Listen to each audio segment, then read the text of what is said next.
Salut mes petits permaculteurs, j'espère que vous allez bien.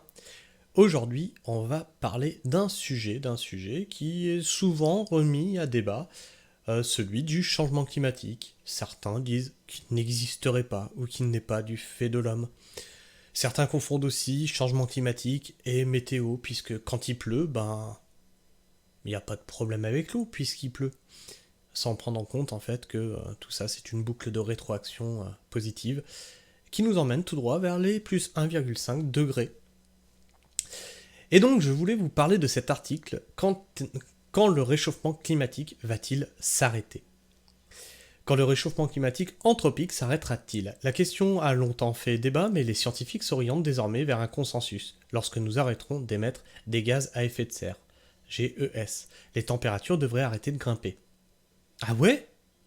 Alors c'est marrant parce que de tout ce que j'ai lu comme documentation par rapport à ça, comme on est dans une boucle de rétroaction positive, même si demain on arrêtait totalement d'utiliser des gaz à effet de serre, cette boucle de rétroaction continuera à marcher pendant des dizaines et des dizaines et des dizaines d'années, peut-être même des siècles, et fera augmenter progressivement les températures, jusqu'à arriver à un pic où ça redescendra.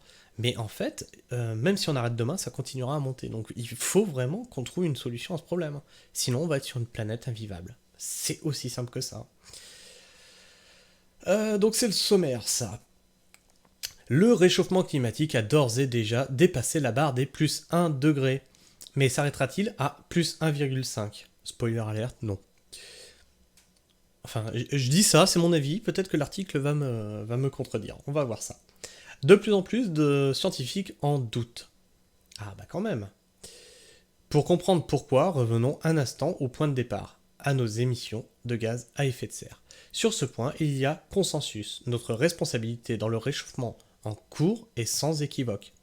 Alors, pour les anti-réchauffement climatique, il y a consensus. C'est des scientifiques.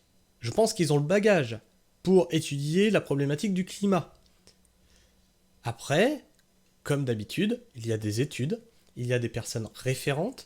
Si vous n'êtes pas d'accord avec ce qu'ils disent, mais apportez vos sources, chiffrez, j'imagine que vous avez fait des expériences, des expérimentations, et que vous avez des preuves sourcées et chiffrées, envoyez-leur, pour leur dire que ils se sont trompés dans leurs calculs. Mais j'imagine que vous avez tous le niveau pour le faire. Notre responsabilité dans le réchauffement en cours est sans équivoque. Donc il est bien anthropique, il vient bien de l'homme, parce que ça aussi c'est réfuté. Non, non, ça vient pas de l'homme, c'est le soleil, il chauffe plus fort maintenant. Véritablement entendu. Chaque nouvelle tonne de gaz à effet de serre que nous libérons dans l'atmosphère fait grimper un peu plus les températures. Le réchauffement, une question de quantité de gaz à effet de serre dans l'atmosphère. Dans sa chronique diffusée sur France Info tous les samedis, François Gémen, l'un des co-auteurs du 6e rapport du GIEC, le groupe d'experts intergouvernemental sur l'évolution du climat, proposait il y a quelques semaines une image qui parlera à tous, celle d'une baignoire qui continue à se remplir tant que l'eau continue à couler du robinet. Ralentir même très fortement le débit du robinet ne suffit pas à stabiliser le niveau de l'eau. La seule solution, c'est de couper l'arrivée d'eau. Et pour que le niveau redescende, il faudra patienter jusqu'à ce que l'évaporation fasse son œuvre. Mais qu'en est-il de la boucle de rétroaction là-dedans, là? Voyez donc la baignoire comme notre atmosphère et l'eau comme le dioxyde de carbone, CO2, ou plus largement les gaz à effet de serre. Réduire nos émissions ne servira qu'à ralentir le rythme de l'augmentation des températures, mais pour réellement arrêter le réchauffement climatique anthropique, il faut impérativement arriver au zéro émission nette. Ce qui est impossible. Comme je te disais, avoir aucun impact carbone est impossible. Rien qu'allumer un feu pour chauffer ses aliments, un feu de bois, c'est un impact carbone.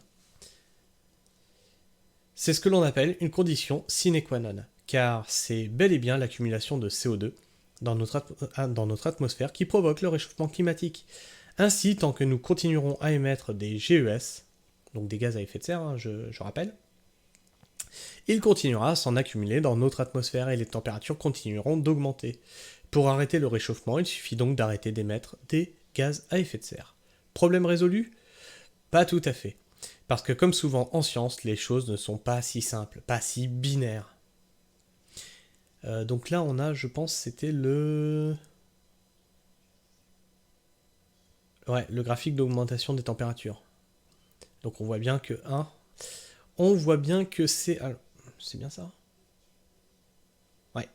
C'est quand même relativement net. Ah, on a déjà dépassé les 1,4? Non. Eh si. Donc là, vous voyez, 1,4.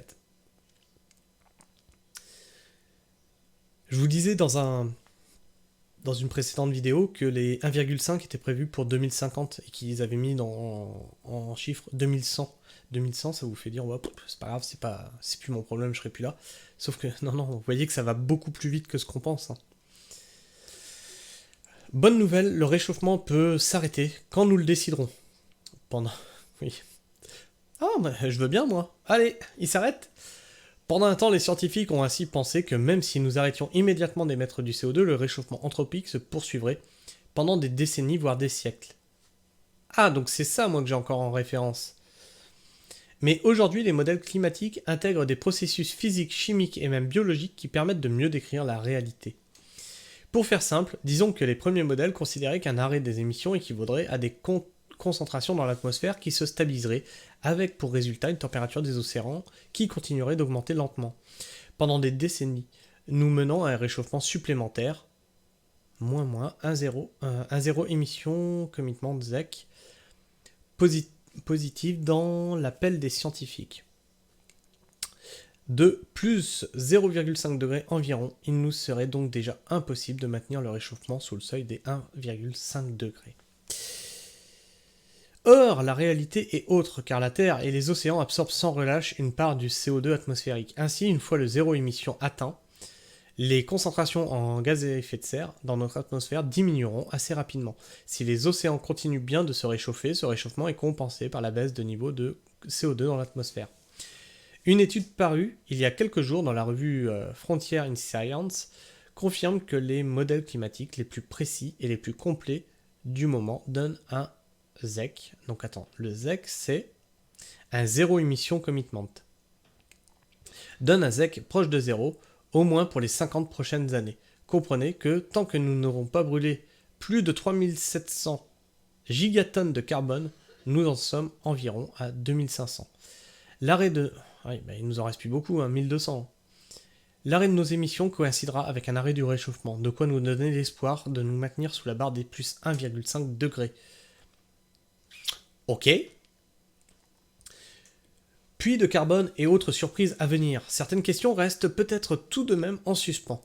La question du zéro émission versus zéro émission net, par exemple, car lorsque nous parlons de zéro émission net, nous considérons à juste titre que l'important est dans l'équilibre des sources et des puits de CO2. Mais le niveau naturel ou anthropique de ces derniers pourrait changer la donne. Par des stockages anthropiques de carbone, nous pourrions par exemple saturer le processus naturel et finalement amoindrir les capacités de stockage des puits de carbone naturels. De ce que je comprends, en gros, si on se base sur la technologie pour stocker du carbone, on risque de compromettre le stockage de carbone de façon naturelle, donc par les arbres, par les océans, etc.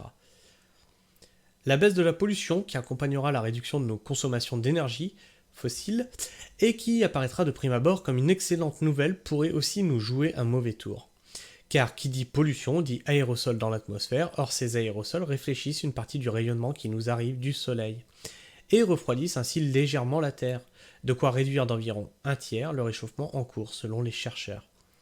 Une diminution de ces aérosols coïncidera ainsi avec une diminution de ce refroidissement, en d'autres mots, avec une compensation moindre du réchauffement climatique. Ok. Et tout le raisonnement que nous venons de développer dépend lui-même de ce que nous entendrons par réchauffement climatique. Non, faut se mettre d'accord, ce qu'est le réchauffement climatique, c'est pas ce que chacun entend par le réchauffement climatique. Il y a réchauffement ou il n'y a pas réchauffement, elle est bizarre cette phrase. Et tout le raisonnement que nous venons de développer dépend lui-même de ce que nous entendons par réchauffement climatique. Oui et non. Faut se mettre d'accord sur ce qu'est un réchauffement climatique dans ces cas-là. Franchement, je sais pas comment vous comprenez cette phrase, mais elle est bizarre. Car si les températures devraient bel et bien arrêter d'augmenter avec le zéro émission net, les effets du réchauffement que nous avons initiés devraient en effet, eux, perdurer un moment. Donc, la boucle de rétroaction positive, on en est là. Les glaces continueront probablement de fondre, le niveau de la mer de monter, mais finalement, nous avons toujours entre nos mains le pouvoir de décider de l'ampleur du réchauffement climatique qui nous attend. Voilà pour les news joyeuses du réchauffement climatique. Cet article est bizarre, pour mon avis, est bizarrement écrit. En gros, ils te disent qu'il n'y a pas de boucle de rétroaction positive, mais que quand même, si on arrête demain d'émettre, ça continue de créer des effets. Donc, c'est bizarrement écrit. Dites-moi ce que vous en pensez dans les commentaires. Votre avis et votre opinion m'intéressent. N'hésitez pas à liker si vous aimez ce que je fais, ou à disliker si vous détestez ce que je fais, ou si vous détestez ma personne. Exprimez-vous par le biais de ces pouces, faites-vous plaisir. Si vous aimez ce que je fais et que c'est pas déjà fait, abonnez-vous, activez la cloche. Et puis moi, je vous dis la bise, prenez soin du sol et restez pragmatique. Ciao!